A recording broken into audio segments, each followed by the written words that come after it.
오늘 우리가 함께 나누실 말씀은 신약성경 사도행전 17장 1절부터 7절까지 말씀입니다. 사도행전 17장 1절부터 7절 말씀. 그들이 암비볼리와 아볼로니아로 다녀가 데살로니가에 이르니 거기 유대인의 회당이 있는지라.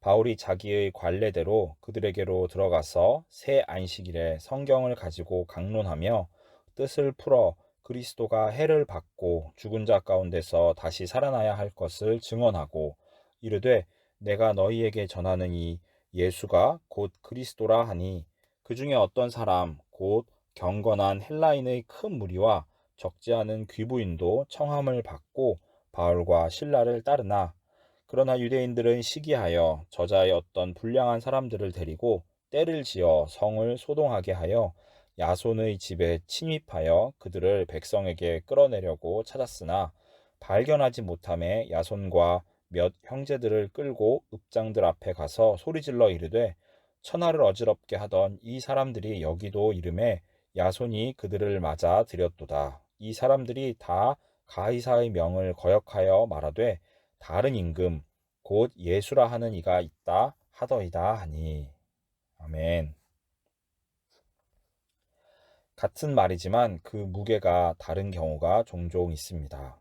예를 들어 지금 우리가 대한독립 만세라고 말을 하는 것과 일본에게 주권을 빼앗겼던 시절 3.1운동을 하면서 대한독립 만세라고 외치는 것은 그 무게가 전혀 다를 것입니다. 독립운동을 하시던 분들은 그 말 한마디에 자신들의 목숨을 거셨기 때문입니다.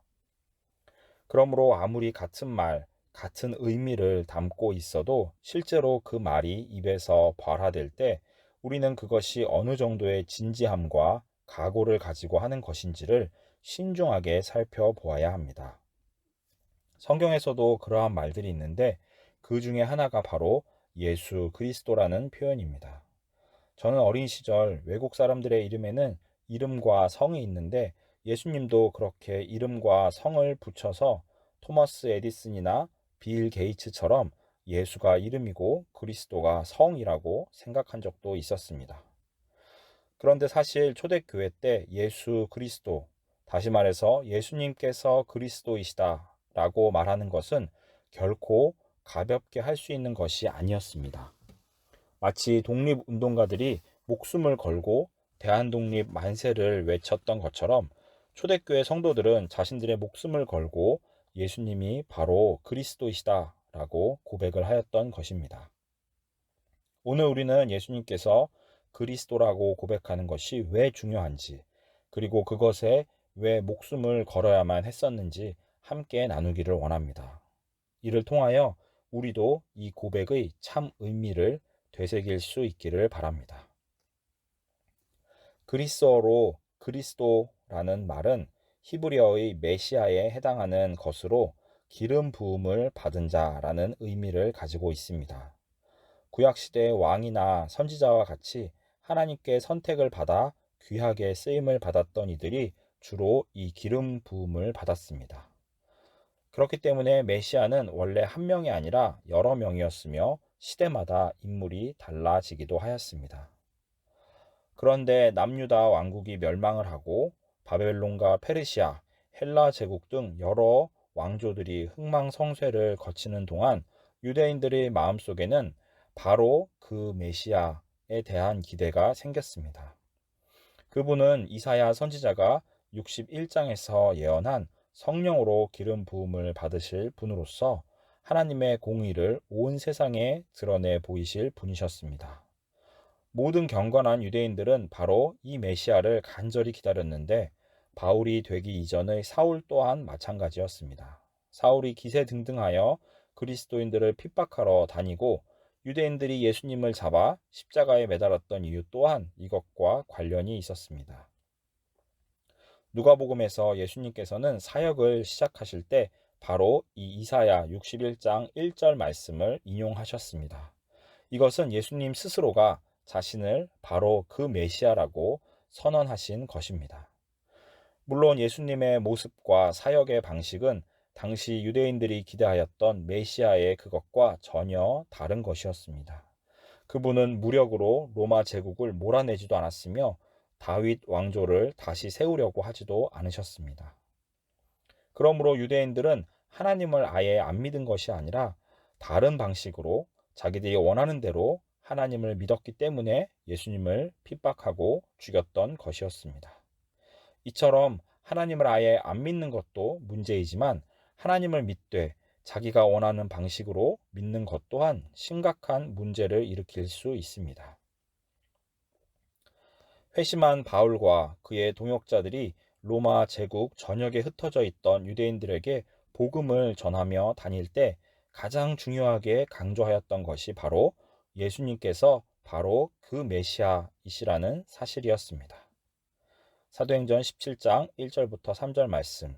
그들이 암비볼리와 아볼로니아로 다녀가 데살로니가에 이르니 거기 유대인의 회당이 있는지라.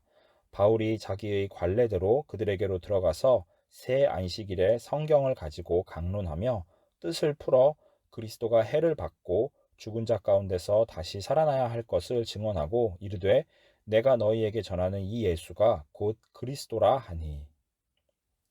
우리에게 예수님께서 그리스도라고 하는 사실은 너무나도 당연하고 쉬운 고백일 수 있지만 바울과 초대교회 성도들에게 이 선언은 자신들의 목숨을 걸어야만 하는 고백이었습니다.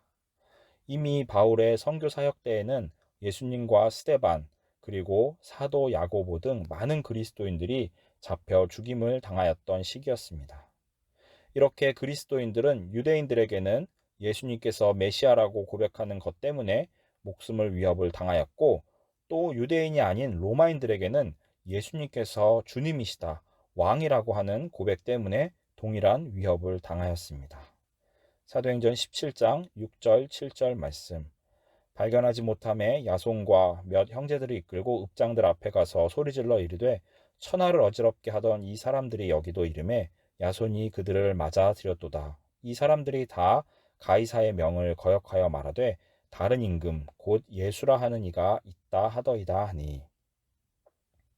우리도 이들과 마찬가지로 예수님을 우리의 주님이요 왕이라고 얼마든지 고백할 수 있지만 초대교회 성도들에게 이 말은 자칫 잘못하면 반란 분자로 몰려 생명을 위협받을 수도 있는 결코 쉽지 않은 말이었습니다. 그들은 이 말 한마디에 자신들의 안전한 현재와 미래, 그리고 자신과 가족들의 하나뿐인 생명을 걸어야만 했습니다. 그들의 삶의 정황과 환경을 고려해 본다면 우리가 습관적으로 때로 아무런 어려움 없이 고백하였던 예수는 그리스도, 예수는 주라고 하는 이 말이 가지는 무게와 의미를 조금 더 잘 이해할 수 있을 것입니다. 우리가 사는 지금 이 시대와 환경은 초대교회 성도들과 같이 우리가 생명을 걸고 말할 수 있는 우리만의 신앙 고백을 가지고 있을 수 있습니다. 우리는 더 이상 예수님을 우리의 주라고 고백한다고 하여 다른 누군가로부터 목숨의 위협을 받고 있지는 않을 것입니다. 그러나 하나님을 믿는 그 믿음 때문에 우리의 안정적인 삶이 흔들리는 순간들도 있을 수 있습니다.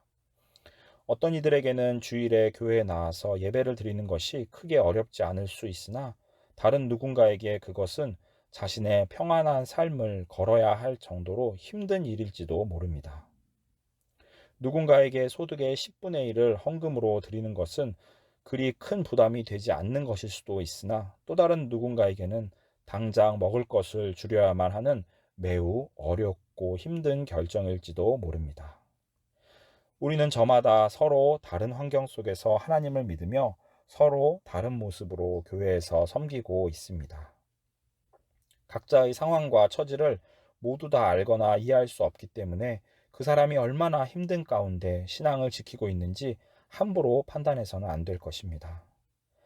가슴에 눈물을 가득 담고 힘든 발걸음으로 예배를 드리러 오는 이들이 있다면 우리의 별 생각 없는 말과 행동이 그 사람을 몹시 힘들게 할지도 모를 일입니다.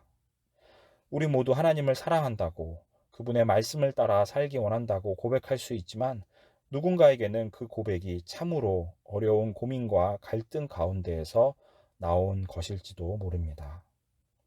물론 우리의 아버지 되신 하나님께서는 우리의 마음 가장 깊은 곳까지도 살펴보시는 분이시기 때문에 우리의 고민과 슬픔, 어려움과 궁핍을 잘 아시고 기억해 주실 것입니다. 우리는 과연 우리가 있는 상황 속에서 어떠한 마음가짐으로 믿음을 고백하며 살고 있는지 돌아보기를 원합니다. 우리의 삶에 조금도 위기가 되지 않는 그 정도 안에서 편안함 가운데에서만 머무르고자 하지는 않았는지, 진정으로 신앙의 고백 가운데 우리의 삶의 무게를 담아내고 있는지, 다른 누군가의 시선이나 평가가 아니라 오직 하나님과 우리 자신 사이의 관계 속에서 부끄럽지 않게 살고 있는지 돌아보는 우리가 되기를 원합니다. 이 한 주의 시작을 여는 아침의 시간, 우리가 하나님 앞에서 진솔하고 또한 진지하게 우리의 사랑과 온전한 헌신의 마음을 주님 앞에 드리는 시간이 되기를 주님의 이름으로 축복합니다. 기도하겠습니다. 하나님, 우리가 얼마나 연약하고 또 쉽게 타협하는 존재들인지를 다시 한번 주님 앞에 솔직하게 고백하기를 원합니다. 우리는 두려움 앞에 주저하고 평안한 삶이 깨지는 것을 꺼려하며 위기 앞에서 쉽게 물러서기도 하는 이들입니다. 주님, 우리를 불쌍히 여기셔서 우리에게 담대한 마음과 포기하지 않는 신실함을 허락하여 주시옵소서. 그리하여 세상 속에서 당당하게 하나님만을 우리의 왕으로, 우리의 주님으로 고백하며 사는 당신의 자녀들이 되도록 우리를 인도하여 주시옵소서. 지금도 슬픔 가운데, 절망 가운데 신음하는 주님의 자녀들이 있다면 주님, 부디 그 위대하고 따뜻하신 위로의 손길로 어루만져 주시고 다시 일어설 수 있도록 새 힘을 허락하여 주시기를 간절히 구합니다. 우리를 사랑하시는 우리의 주님 예수 그리스도의 이름으로 기도하였습니다. 아멘.